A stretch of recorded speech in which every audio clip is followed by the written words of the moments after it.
ಒಂದು ಈ ಪುಣ್ಯ ಭೂಮಿಯಲ್ಲಿ ಶಿವಮೊಗ್ಗದಿಂದ ಇಡೀ ದೇಶಕ್ಕೆ, ಬರೀ ಇಲ್ಲಿಗಲ್ಲ ಇಡೀ ದೇಶಕ್ಕೆ ಸಂದೇಶವನ್ನು ಕೊಡ್ತಕ್ಕಂಥ ನಮ್ಮೆಲ್ಲರ ಪ್ರೀತಿಯ ಅಣ್ಣನ ಸಮಾನರಾಗಿರ್ತಕ್ಕಂಥ ಈ ದೇಶವನ್ನ ಕನ್ಯಾಕುಮಾರಿಯಿಂದ ಕಾಶ್ಮೀರವರೆಗೂ ಒಂದುಗೂಡಿಸ್ತಕ್ಕಂಥ ಪಾದಯಾತ್ರೆ ಮಾಡಿರ್ತಕ್ಕಂಥ ಮಹಾನ್ ವ್ಯಕ್ತಿ ರಾಹುಲ್ ಗಾಂಧಿ ಅವರಿಗೆ ಮಾತಾಡಲಿಕ್ಕೆ ನಾನು ಅವಕಾಶವನ್ನು ಮಾಡಿಕೊಡ್ತೀನಿ.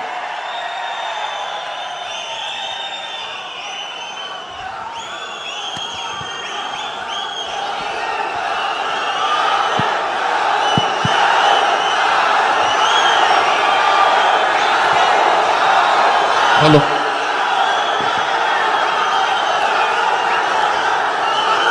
मल्लिकार्जुन खड़गे जी, सिद्धरमैया जी, रणदीप सुरजेवाला जी, डीके शिवकुमार जी, मधु बंगारप्पा जी, शिवराज कुमार जी, गोपाला कृष्णन जी, संगमेश्वरा जी, जयचंद्रा जी, सदाक्षरी जी, हमारे स्टेज पे वरिष्ठ नेता, पार्टी के हमारे कार्यकर्ता, बब्बर शेर,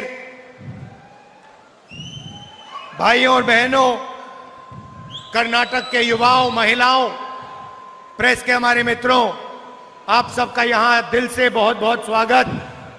बहुत गर्मी है, आप दूर दूर से आए, मेरी बात सुनने आए, दिल से आपका धन्यवाद करता हूं। ಎಲ್ಲ ವೇದಿಕೆ ಮೇಲೆ ಇರ್ತಕ್ಕಂಥ ಗಣ್ಯರಿಗೆ, ಮಾಧ್ಯಮ ಮಿತ್ರರಿಗೆ, ಇಷ್ಟೊಂದು ಬಿಸಿಲಿದ್ರು ಕೂಡ ನೀವೆಲ್ಲ ಬಂದಿದ್ರಿ, ನಿಮಗೆ ಧನ್ಯವಾದಗಳನ್ನ ಹೇಳ್ತೀನಿ. ये चुनाव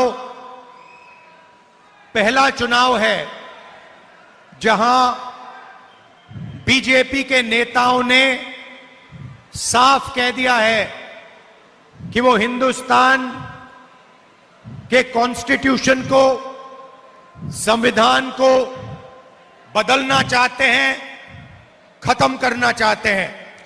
ಇವತ್ತು ಬಿಜೆಪಿ ಅವರು ಸಂವಿಧಾನವನ್ನ ತೆಗಿಬೇಕು ಅಂತಕ್ಕಂಥ ನಿಟ್ಟಿನ ಮೇಲೆ ಇವತ್ತು ಈ ಚುನಾವಣೆ ನಡೀತಾ ಇದೆ.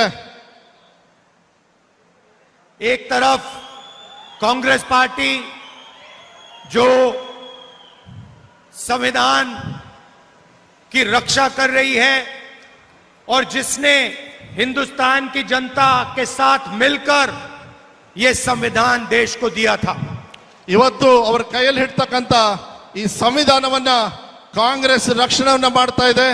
ಇವತ್ತು ಈ ಜನರು ಆ ಸಂವಿಧಾನದ ಅಡಿಯಲ್ಲಿ ನಾವೆಲ್ಲರೂ ಕೂಡ ಬದುಕ್ತಾ ಇದ್ದೀವಿ. उसमें अंबेडकर जी का भी बहुत बड़ा योगदान था। अंबेडकर जी का बड़ा योगदान था। ದಯವಿಟ್ಟು ಕ್ಷಮಿಸಬೇಕು, ಅಂಬೇಡ್ಕರ್ ಅವರಿಗೆ ನಾವು ನಿಜವಾಗ್ಲೂ ಇವತ್ತು ಧನ್ಯವಾದಗಳನ್ನ ನಾವು ಹೇಳಬೇಕಾಗ್ತದೆ. संविधान में साफ लिखा है कि हिंदुस्तान में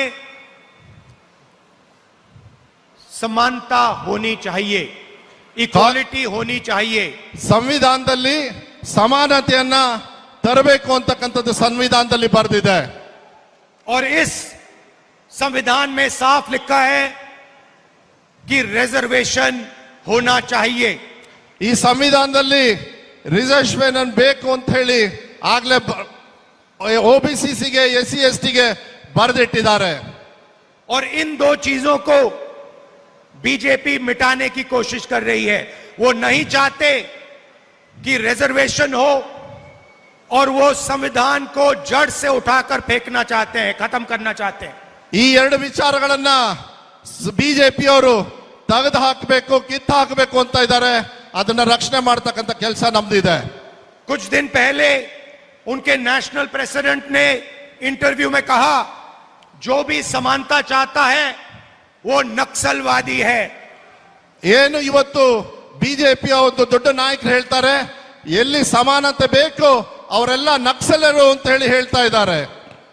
पूरी दुनिया के सामने बीजेपी के प्रेसिडेंट ने इस किताब पर एक बार फिर आक्रमण किया। ಬಿಜೆಪಿ ಪ್ರೆಸಿಡೆಂಟ್ ಅವರು ಈ ಸಂವಿಧಾನವನ್ನ ಡಿಸಾನರ್ ಮಾಡಿದ್ದಾರೆ, ಇದನ್ನ ಬೇಡ ಅಂತ ಹೇಳಿದ್ದಾರೆ. और फिर उनके प्रधानमंत्री कहते हैं कि हम संविधान की रक्षा करना चाहते हैं। ಒಂದು ಕಡೆಗೆ ಪ್ರಧಾನ ಮಂತ್ರಿಗಳು ನಾವು ಸಂವಿಧಾನವನ್ನ ರಕ್ಷಣೆ ಮಾಡಬೇಕು ಅಂತ ಹೇಳ್ತಾರೆ. अगर आप संविधान की रक्षा करना चाहते हैं तो आपका प्रेसिडेंट संविधान पर समानता पर क्यों आक्रमण कर रहा है? वो क्यों कह रहा है कि अगर समानता चाहने वाले लोग नक्सली हैं? ಕಾಂಗ್ರೆಸ್ ಪಕ್ಷದಲ್ಲಿ ನಮಗೆ ಯಾರಿಗೂ ನಕ್ಸಲೇಟು ಮತ್ತೆ ಎಲ್ಲ ಇದು ಇರಬೇಡ, ನಮಗೆ ಈಕ್ವಾಲಿಟಿ ಬೇಕು ಅಂತ ಹೇಳಿ ನಾವು ಹೋರಾಟವನ್ನ ಮಾಡ್ತಾ ಇದ್ದೀವಿ. ये प्रधानमंत्री को जवाब देना चाहिए. PM ಅವರು ಇದನ್ನ ಆನ್ಸರ್ ಮಾಡಬೇಕು.